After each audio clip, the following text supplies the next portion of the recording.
এলো যে মা আগের বছর ছিলাম কোথায় দুজন ঘাটের ঠ্যাঙ্গুড়া চতুর্থীতে পাখনা কেনা সুর বাজছে নূপুর এলো যে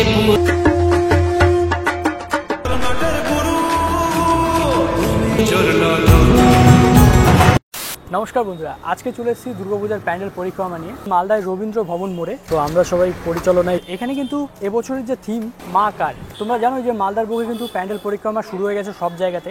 আর এই প্যান্ডেল পরিক্রমায় কিন্তু বেশ দারুণ তৈরি করেছে থিমটা, এটা কিন্তু অনেকটা ইউনিক হতে চলেছে। তো এখানে কিছুটা সোশ্যাল মেসেজ জন্যই কিন্তু এই থিমটা তৈরি করা হয়েছে। আর তোমাদের কিন্তু থিম দেখাতে চলেছি, জাস্ট আসো আমার সঙ্গে। জাস্ট আমার এখানে যে দেখতে পাচ্ছ এটা একটা গাছ তৈরি করা হয়েছে, আর গাছের এখানে অংশগুলোতে দেখতে পাচ্ছ যে এখানে কিন্তু মূর্তি তৈরি করা হয়েছে, যাতে মানুষ বোঝা যাচ্ছে এখানে গাছের মধ্যে, থিমের মধ্যে দেখতে পাচ্ছি। আর উপরে যে অংশগুলো দেখতে পাচ্ছ এগুলো বড় বড় কিন্তু ডাল রয়েছে। হ্যাঁ, ডালের উপরে কিন্তু ছোট ছোট যে ডালগুলো থাকে সেই ডালগুলো কিন্তু রাখা হয়েছে উপরের দিকে, আর কিছু কিছু কাপড় দেওয়া হয়েছে। এবং তার সাথে সাথে আমরা জাস্ট দেখতে পাচ্ছি, এদিকে মুখ করো, এই ছোট ছোট যে ঘরগুলো দেখতে পাচ্ছ এই ঘরের মধ্যে কিন্তু জাস্ট এখানে জামা কাপড় দিয়ে থিম তৈরি করা হয়েছে।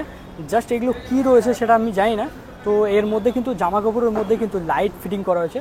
তো লাইটগুলো কিন্তু জ্বলবে রাতের বেলায়। তোমাদের রাতের বেলার যে সিনগুলো রয়েছে সেগুলো প্যান্ডেলে এসেই তোমাদের দেখতে হবে। আর ওই সাইডটা দেখতে পাচ্ছ, তো আমার পেছনে যে থিমটা দেখতে পাচ্ছ এটা একটা ঘর তৈরি করা হয়েছে। আর এই ঘরের মধ্যে ছোট্ট ছোট্ট কিন্তু লাইট দেওয়া রয়েছে, এবং লাইটিংয়ে কিন্তু রাতের বেলা চমক দিতে চলেছে। তো এগুলো দেখেই তোমার মনেই হচ্ছে যে কোনো একটা থিম তৈরি করেছে। তো সব কিছু ডিটেলস কিন্তু আমি অবশ্যই দাদার কাছ থেকে জেনে তোমাদের কিন্তু বলছি। জাস্ট আমার পেছনে দেখতে পাচ্ছ মূর্তির কাজও মোটামুটি হয়ে এসছে, আর এখন ঢাকা রয়েছে, কারণ উপরের যে কাজগুলো কাপড়ের কাজগুলো সেগুলো কিন্তু করা হচ্ছে, এর জন্য মূর্তিটাকে ঢেকে রাখা হয়েছে।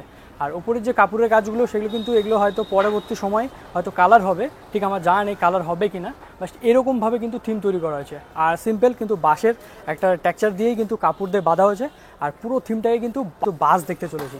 জাস্ট আমার পেছনে এইখানটায় দেখতে পাচ্ছ এই যে বাঁশ, এইগুলো কিন্তু বাঁশ দিয়ে সব মই তৈরি করা হয়েছে।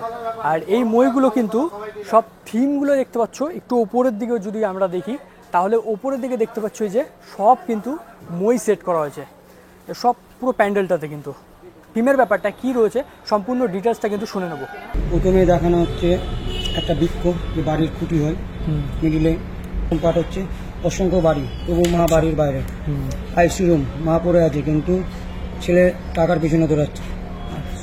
এটাতে দেখানো হচ্ছে অসংখ্য মানুষ যে নিজের মা বাবাকে ছেড়ে বিদেশ চলে যাচ্ছে।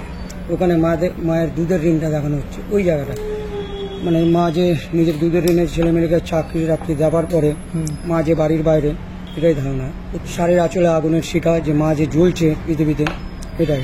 আর এখানে নেগেটিভ পজিটিভ ভাবনা চিন্তা।